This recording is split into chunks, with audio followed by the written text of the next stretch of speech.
હર હર મહાદેવ મિત્રો, આજનો વિડીયો કંઈક અલગ છે.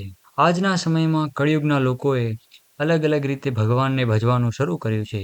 જેમ સોમવારે શિવશંકર ભગવાનને, મંગળવારે હનુમાનજી મહારાજ અને બુધવારે ગણપતિ ભગવાનને પૂજે છે. તમે ભગવાનના ભાગ પાડી દીધા છે. લોકો હવે ભક્તિ કરવાની જગ્યાએ સ્ટેટસ મૂકીને પોતાની ભક્તિ દર્શાવે છે. યુટ્યુબમાં વિડીયો આવે છે કે ધનવાન થવું હોય તો આ વિડીયો જોજો. આવા વિડીયો ઉપર તમે લોકો જાઓ છો અને જોવો છો. શું તમે સોમનાથ વિશે જાણો છો? શું તમે ભગવાન નરસિંહ ભગવાન વિશે જાણો છો? આવા વિડીયો તમે જોતા નથી, પણ તમે એવા વિડીયો જોવો છો જે ભગવાન જલ્દીથી ફળ આપે છે.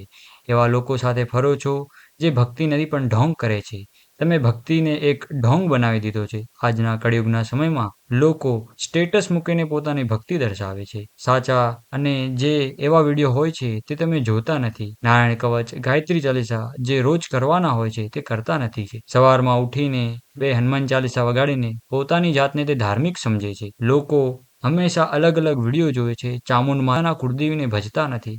તમે બધાએ ભગવાનને ભજવા માંગો છો. કુબેર દેવતાને ભજીને લક્ષ્મી મેળવવા માંગો છો. શંકર ભગવાનને ભજીને તમારા કષ્ટો દૂર કરવા માંગો છો. પણ તમે કોઈ ભગવાનની ભક્તિ આસન પર બેસીને કરવા માંગતા નથી. તો તમને હું વિનંતી કરું છું, જ્યારે તમે ભક્તિ કરવા બેસો, શાંતિથી માળા લઈને બેસો, આરતીની ચોપડી લઈને બેસો, સવાર સાંજ આરતી કરો ઘરમાં. વિડીયો જોવાથી તમારામાં થોડું જ્ઞાન પણ આવે છે. પરંતુ આજના સમયમાં લોકો ખૂબ બધા વિડીયો જોવે છે કે આ કરવું એ ધન પ્રાપ્ત થાય, આ વસ્તુ જીવનમાં તમે ના કરતા. આવા ચિત્રો જોઈને વિડીયો જોવે છે કે ઘરમાં આવી જગ્યાએ સાવરણી ન રાખવી, આવી જગ્યાએ આ વસ્તુ ના મૂકવી. આવા વિડીયોથી તમે ખોટા ગેરમાર્ગે જાઓ છો. આવી ચેનલને અનસબસ્ક્રાઈબ કરો અને ધાર્મિક વિડીયો તમે સર્ચ મારીને જુઓ. આંગળી ઉપર જે આવે તે જોશો નહીં અને સજાગ બનો. હર હર મહાદેવ.